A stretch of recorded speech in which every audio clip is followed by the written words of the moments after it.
पोख न तवी दई मुद चढ़ी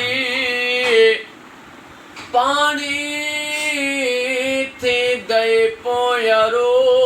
सुकी थी दई सोक मता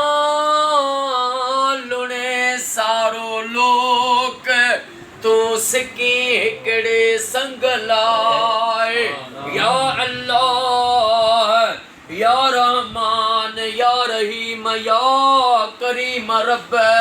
ओ मुझा मौला अज 14 शवाल बाबा हाजी साईं बाबा हाजी अल्लाह वदायो भंड साईं एडवोकेट फैज मोहम्मद साईं उस्ताद खैर मोहम्मद साईं उस्ताद शेर मोहम्मद साईं तारिक साईं बाबा महबूब जी लख सलवात पढ़ाई अजो को बाबा हाजी साईं जो खैर पंजी बारगाह में उहद जबल जेडो लिखण कबूल फरमा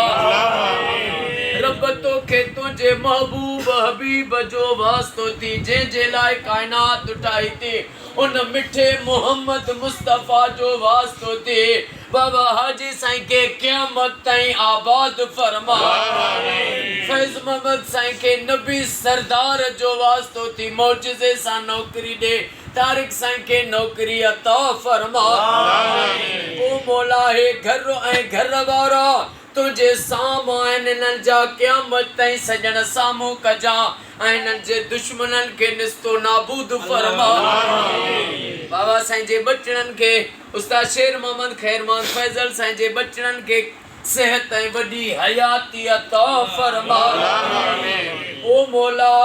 मिठे मोहम्मद मुस्तफा जो वास्तो थी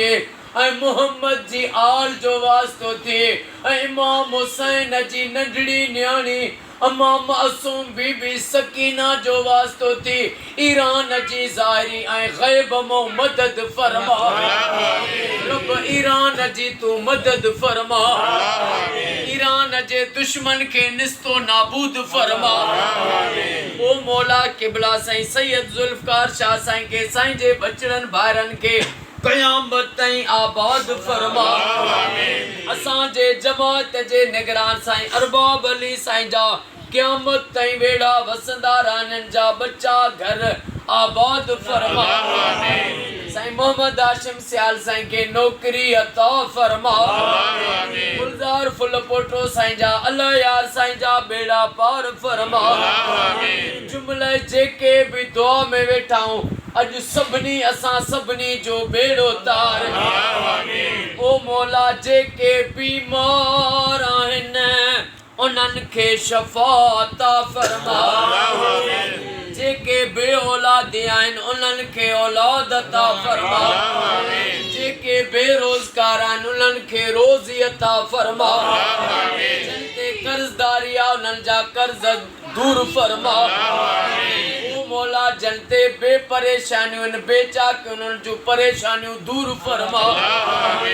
साईं गुलाम रसूल मंगी साईं बाबा के ऐं गुलाम शबीर अब्बासी साईं के जुमले सभिनी के अली नवाज़ पढ़ियो साईं के साबिर साईं के सेहत ऐं वॾी हयाती अता फरमा इन्नल्लाह व मलाइकतहु युसल्लूना अलन नबी या अय्युहल्लज़ीना आमनू सल्लु अलैहि व सल्लिमू तस्लीमा अल्लाहुम्मा सल्लि अला मुहम्मद